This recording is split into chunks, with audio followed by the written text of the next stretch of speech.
here with Premier League, an American soccer legend, TV analyst, and you know what? Overall, great guy, Tim Howard. Bro, you're doing a lot of these fan fests and viewing parties. I mean, how's it feel to be back? I mean, just around the fans, Premier League fans here in America. Pretty special, really amazing, and we're thankful to Emirates and ESPN Plus for bringing the FA Cup, fifth round, over here so the fans can touch it, feel it. The FA Cup is special. I was lucky and fortunate enough to win it as a player, and there's a romance to it. There's drama to it, and the American fans sense that. But to really be able to embrace it together during these watch parties has been really special. Help me out with the casual soccer fan here in America, because we talk about Premier League, Carabao Cup, there's FA Cup, there's all types of cups. Break down why this is so special compared to the other ones. Yeah, and so this is the oldest tournament, and you get the powerhouse Premier League clubs, and oftentimes they can get pitted against lower league opposition. Maybe their budgets aren't as high. Clearly they're not. And then they get this incredible, glorious day out, and maybe they get to play at Manchester United or the Emirates, and you get the windfall financially. You get this historic event, possibly an upset. And so there's, like I said, there's a romance and there's this love affair with the tournament. So to the American football fans, it's like if the NFL, the UFL, and the CFL all came together and had tournaments, it would be something like that. Right. You played overseas in the UK in the Premier League, about 13 seasons. When you were over there, did you get any sort of vibe that the Premier League was going to blow up so much over here in the USA? Yeah, I mean, it's such a global league. We felt it, and obviously it helps that the league is so transcendent and is obviously in every household, but it helped players like myself and others, American players who went over, played in the Premier League. It allowed the American fan to really grasp onto a team and colors and jerseys and club history, and then as those American players came and went, the American fan were still fans of that club because they created this passion for the football club. So yeah, I knew it was going to be big, and it's only grown exponentially over the years. When you were a kid, was it that big of a thing, Premier League? Like, were you watching Premier League as a kid, or did you just want to play MLS? Well, no, the special thing about, even growing up, we didn't even have MLS up until a certain point, and so I often tell people I didn't watch soccer because soccer wasn't readily available to me, and when we look at why fans are so excited to see the FA Cup here in New York City during our takeovers, because they've grown up with it. They've started to learn that this is their favorite sport. They get to see it. They get to consume it on so many different platforms. When I was a kid, we didn't have it. The MLS season kicked off this past weekend. Obviously, Messi Mania is back in full force. Who are some of your early favorites in terms of winning the overall cup, and what makes you, obviously you played in the league, like what makes you so proud about the rise of the MLS here in America? Well, it's hard to pick a winner because there's so much parity in MLS. I personally love to see the top stay on top, and so I would love to see Messi and Miami win. LAFC have done an incredible job under head coach Steve Torangelo. They're always in the mix. Atlanta United feels like they might have a resurgence. I know Carlos Bocanegra there has built an incredible roster. So, of course, my old team, the Colorado Rapids, took a tough loss this weekend, but my heart is in Colorado, and I hope that they continue to push themselves forward. I'm a Messi fan. I haven't seen him yet, so I kind of feel like I'm desperate to try and get a ticket somewhere and see him play live because I played against him twice. But man, he's special. Is he the GOAT? I think he is. I think that World Cup kind of pushed him over the top. Yeah.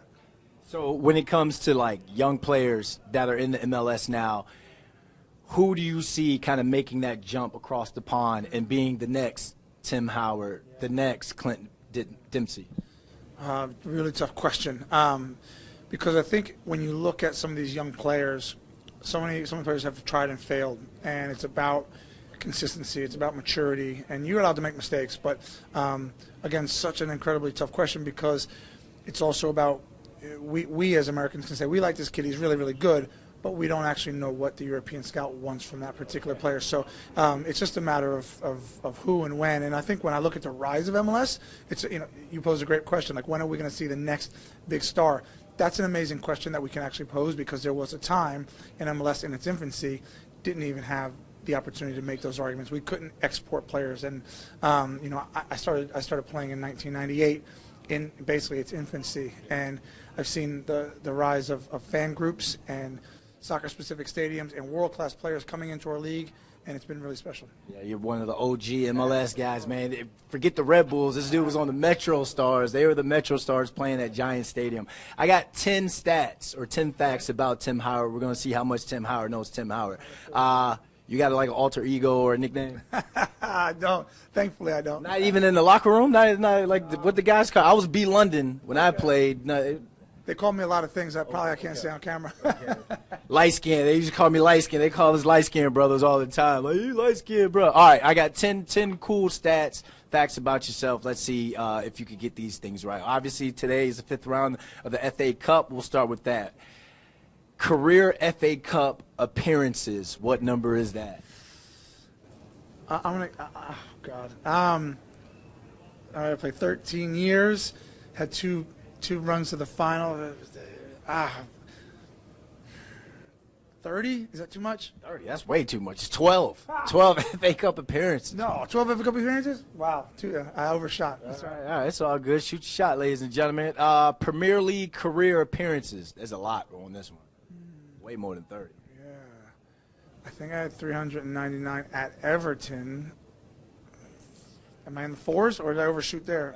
399 total. Okay. 399 total. Nice. Your MLS debut was with the Metro Stars. You had how many saves in that game, and where was that game played? It was against the Colorado Rapids in Giant Stadium. Okay, yep. How many saves? Wow. I'm going to say 6. 5. All right, that's close enough. U.S. men's national caps. How many? 121. Yeah, you got that right. 121. Most saves for a World Cup match. You actually hold that in American history. How many was that? Because you were on fire that game. 15 or 16. 16 for sure. Career Premier League clean sheets. 132. 132. You're right. See, you should have had some sort of endorsement deal with like Bounty or some sort of like laundry detergent. Get yourself some clean sheets. You got your 100th Premier League clean sheet against what club? 100. West Ham. That's not right. Merseyside Derby. Liverpool. Liverpool, correct. 2001 MLS Goalkeeper of the Year. How many saves that year? Total. 98.